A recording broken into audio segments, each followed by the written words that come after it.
সারাত ঘুমাস না বাবা, ওই নতুন একটা গেম এসেছে তো ওইটাই খেলতেছিলাম। বাবা আমি জানি তুমি কি ভাবতেছো, তুমি লেখাপড়ায় খারাপ, সারাদিন গেম খেলি, বন্ধুদের সাথে আড্ডাবাজি করি, রাতে ঘুমাই না, সকালে ঘুমাই, আমার জীবনে কি হবে, তাই না? না, আমি না তোকে অনেক বিশ্বাস করি এবং একদিন তুই অনেক ভালো একটা কাজ করবি। শুনে ভালো লাগলো যে তুমি আমার উপর বিশ্বাস রাখো। বাবা আমার একটা ফোন লাগবে। দাম কত? 40-45 হাজার টাকা হলে একটা ভালো ফোন পাওয়া যায়, কিনে দিবে বাবা? খবরদার না, পড়ালেখার নাই, চাকরি বাকরির খোঁজ নাই, সারাদিন গেম আর আড্ডাবাজি। মা দিলে তো তুমি মেজাজটা খারাপ করে। যা সত্য তাই তো বললাম, সংসার হাল ধরবে তা না, সারাদিন গেম আর গেম। ধুর, থাকবো না তোমাদের বাড়িতে, থাকো তোমরা। বেয়াদবের হাত দিয়া তুমি এই ছেলের উপরে বিন্দু মাত্র ভরসা করবে না। কোথায় থাকো তোমরা? অনেক ভালো একটা খবর নিয়ে আসছি, আমার ছেলে মেডিকেলে চান্স পেয়ে গেছে। বাবা তোমার গেম খেলার জন্য একটা নতুন ফোন দরকার। আগের ফোনটার আগের মতো কাজ করছে না, হ্যাং করে। আমাকে কিছু টাকা দিবা? তোর লজ্জা করে না এই বয়সে এখন গেম খেলিস, তাও আবার বাবার কাছে গেমের টাকা চাচ্ছি? বাবা সামান্য কিছু টাকাই আছে আমার কাছে, কিন্তু মেডিকেল অ্যাডমিশন ঠিক গিয়ে ভর্তি হতে টাকা লাগবে। রিন্টু তো তোমার ছেলে, আমি তো তোমার ছেলে না। এখন বড় ভাইয়ের চাকরির জন্য টাকা লাগতো, ঠিকই দিতা। রিন্টুর টাকা লাগছে, রিন্টুকে দিচ্ছি, কিন্তু আমার বেলায় কিছুই না। বুঝি, আমি সবই বুঝি, আমি শুধু তোমাদের নাম মাত্র ছেলে।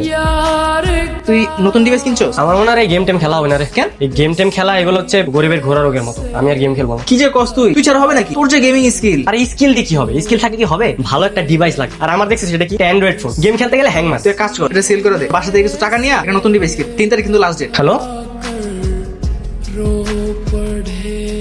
বন্ধু, সে কখন থেকে কান্না করে যাচ্ছে, এখন তো শান্ত হ। কিভাবে শান্ত হবো বল? গত 3টা দিন ধরে ঘুমাতে পারছি না। সবকিছুই তো বুঝতে পারছি, কিন্তু এভাবে কান্না করলে তো আঙ্কেল ফিরে আসবে না। তুই একটা চাকরি ম্যানেজ করে দেন আমাকে প্লিজ। আমার পরিবারকে তো এখন আমাকেই দেখতে হবে। স্যালারি কোনো ম্যাটার করে না, দরকার হলে আমি একটা পিওনের চাকরি করবো। আপনার চোখে কি ধুলো গেছে? এত পানি কেন? ওটা কিছু না, তুমি পড়তে থাকো। হ্যালো রিন্টু, হ্যাঁ আপু বলো। ঘরে না বাজার নেই, তুই আসার সময় 2 কেজি আলু আর কিছু সবজি আনতে পারবি? ঠিক আছে আপু। কি ব্যাপার, সারাক্ষণ দেখছি ফোনে কথাই বলছো। আচ্ছা, তোমাকে একটু কেমন কেমন জানি লাগছে, তোমার কি কোনো সমস্যা? না মানে আন্টি যদি কিছু মনে না করেন, এই মাসের টাকাটা কি অগ্রিম দেওয়া যাবে? এখন তো কোনো টাকা পয়সা নেই। আচ্ছা, তুমি ঠিকঠাক মতো পড়াশোনা করাও, সময় মতো তোমার টাকাটা দিয়ে দিই। ঠিক আছে আন্টি। তোর ভার্সিটির ভর্তি লাস্ট ডেট কবে রে? 10 তারিখ। তোর ভর্তির জন্য কত টাকা লাগবে? এডমিশন ফি, যাবতীয় কাগজপত্র সবকিছু মিলিয়ে 38,000 টাকার মতো লাগবে। মা, বাবা যে 50,000 টাকা রেখে গেছে না, ওখান থেকে 38,000 টাকা রিন্টুর জন্য রেখে বাকি টাকাটা আমার কাছে দাও তো। দেখ ভাই, টাকাটা বুঝে শুনে খরচ করিস, অপচয় করিস না। অপচয় করবো না, এতটুকু বিশ্বাস রাখো। আলমারিতে তো টাকাটা নাই। টাকা নাই মানে? তুমি ভালো করে দেখছো? সব জায়গায় দেখছি, কোথাও টাকা নাই। অর্ণব, কি হয়েছে ভাইয়া? আলমারি থেকে টাকা তুই না বলে নিয়েছিস তাই না? হ্যাঁ নিয়েছি। আলমারি থেকে টাকা নিয়েছিস কেন? প্রয়োজন ছিল তাই নিয়েছি, তাতে কি হয়েছে? তোর প্রয়োজন ছিল, ঘরে বাজার সদাই নিয়ে আর তুই না বলে টাকা নিয়েছিস, তোর মতো চুরি করেছিস। আমি চুরি করতে যাবো কেন? এটা আমার বাবার নিজের টাকা। তোমাদের যেমন অধিকার আছে, আমার তো তেমন অধিকার আছে। তোমার যখন টাকার প্রয়োজন হয় তুমি টাকা নেও না? কই, আমি তো তোমাকে কখনো বাধা দিইনি। তুই আমার সামনে দাঁড়িয়ে চোখ রেঙিয়ে কথা বলছিস? হ্যাঁ বলছি, কি করবে তুমি?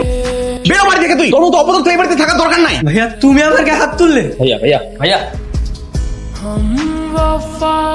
তুই ওকে বাড়ি থেকে বের করে দিলি? হ্যাঁ দিলাম মা, ওরকম একটা জঞ্জাল ঘরে থাকা থেকে না থাকা ভালো। আবর্জনা একটা ঘরের জন্য। ওকে তোর কাছে জঞ্জাল মনে হচ্ছে?